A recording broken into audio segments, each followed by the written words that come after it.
Hello বন্ধুরা, good morning সকলকে। বাসন্তী lifestyle ব্লগে তোমাদের আরও একবার স্বাগত। তো সকলে কেমন আছো? আশা করি সকলে ভালো আছো। আমার দুদিন যাবৎ একটু শরীর অসুস্থ হওয়াতে আমি কিন্তু ভিডিও দিতে পারিনি। তো আজকে চলে এলাম তোমাদের সাথে নতুন একটা ভিডিও নিয়ে। তো আজকে আমার খুব ভালো লাগছে যে একটা পছন্দের জিনিস আমার হাতে চলে এসছে। অনেক দিন ধরে ভাবছিলাম যে এই জিনিসটা আমি অর্ডার করব। তো ভাবছিলাম হবে কি হবে না, কনফিউজ ছিলাম আর কি, মানে বুঝতে পারছিলাম না হবে কি না। তো শেষ পর্যন্ত কিন্তু আমি লাস্টে কিন্তু নিয়েই নিলাম। তো দেখো তোমরা দেখেই বুঝতে পারছো এটা কি। তো এই মাইকগুলো আমি নিয়ে নিয়েছিলাম, কারণ আমি যেহেতু ভয়েস দিতে আমাকে হয় ভিডিওতে, অনেক কিছুতে, তো ভাবলাম যে চলো কিনে নিই একটা, তাহলে ভয়েসটা হয়তো খুব সুন্দর আসবে। তো খুব আনন্দ করে খুললাম, খুব আনন্দ করে দেখছিলাম। দেখো কীরকম কী আমার ছেলে দেখাচ্ছে যে হ্যাঁ সত্যি জিনিসটা সত্যিই খুব ভালো এসছে। আর প্রত্যেকটা কীভাবে কি করতে হয় না হয় ছেলেকে বললাম যে দেখতো কীভাবে কি করতে হবে। তো ছেলে মোটামুটি সবই দেখলো, আমিও দেখছিলাম ঠিকঠাক করে কিভাবে কি হচ্ছে, কিভাবে কি না। কিন্তু সবই ঠিক ছিল, জানো তো। লাস্টে মনটাই খারাপ হয়ে গেল যে দেখো লাইট টাইট সমস্ত কিছু ঠিক ছিল, কিন্তু কি বলতো, আসল তো আমি ভয়েসটা দেওয়ার জন্যই কিন্তু আমি এটা কিনেছিলাম। তো কি জানো তো, ভয়েসটা একদম আসছিল না, মানে একদমই আসছিল না।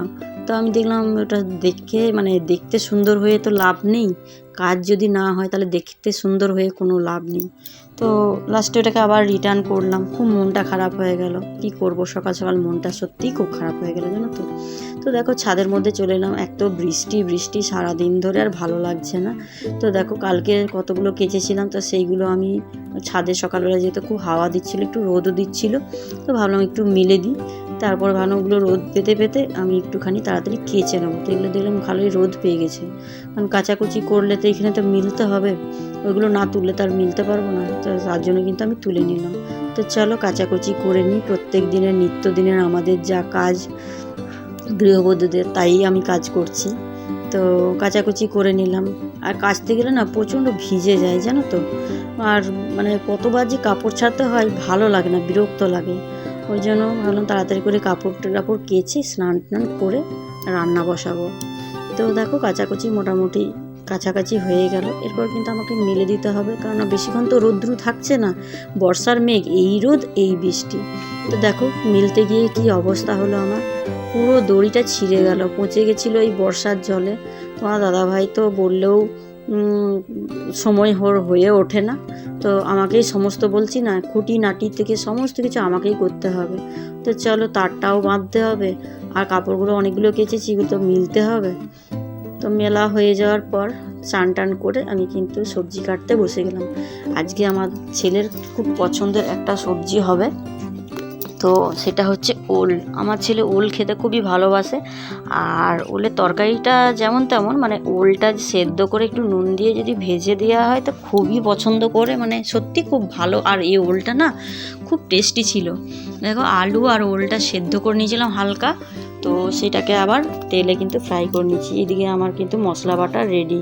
আর ওলটা ছিল খুব দারুণ সুস্বাদু, মানে আমার নিজেরই মনে হচ্ছিলো যে ভাজতে ভাজতে আমিই মনে হচ্ছিলো খেয়ে নিই, জানো তো, এতটা সুন্দর ছিল। তো একটা করে উল্টে ভাজছিলাম। ওল যদি খুব সেদ্ধ হয়ে যায় না, তাহলে কিন্তু এভাবে ভাজতে পারবে না, জানো তো। তো দেখো মোটামুটি আমার তরকারিটা দেখেই বুঝতে পারছো কতটা টেস্টি হবে। সত্যি খুব ভালো হয়েছিল, মানে অসাধারণ হয়েছিল। আমার ছেলে তরকারিটা খায় না, শুধু ওলটাই খায়। তো বলছিল মা তরকারিটা খাওয়ার পর খুব ভালো হয়েছে। আর এই যে ছেলের জন্য যেগুলো ভাজা রেখে দিয়েছি কয়েকটা, আর ওলের তরকারিটা ওই জন্য দিয়েছিলাম যে সব কিছুই তো খেতে শিখতে হবে, তাই না। ছোটোবেলায় কোনো ঝামেলা ছিল না, সব মেখে চেখে খাইয়ে দিতাম। তো চলো দেখো রাত্রেবেলায় আমাদের এখানে একটা বাচ্চা কুকুরকে অন্য কুকুরে কামড়ে দিয়েছিল। তো তার জন্য এখন মানে রাত্রেবেলাতেই ডাকা হয়েছিল। তো প্রচুর ট্রিটমেন্ট করা হলো, জানো তো। কয়েকদিন ধরে প্রায় 3-4 দিন ট্রিটমেন্ট করা হলো, ইঞ্জেকশন দেওয়া হলো, ওষুধ দেওয়া হলো, তারপরে তোমার স্যালাইন দেওয়া হলো। রাস্তার কুকুর, কিন্তু সবাই ভালোবাসতো। ওই আমার টিটুরই বাচ্চা, জানো তো। তোমরা তো আমার টিটুকে তোমরা সবাই চেনো, তো তারই বাচ্চা। কিন্তু লাস্ট পর্যন্ত বাঁচানো গেল না, খুব কষ্ট লাগলো, জানো তো, খুব মন খারাপ।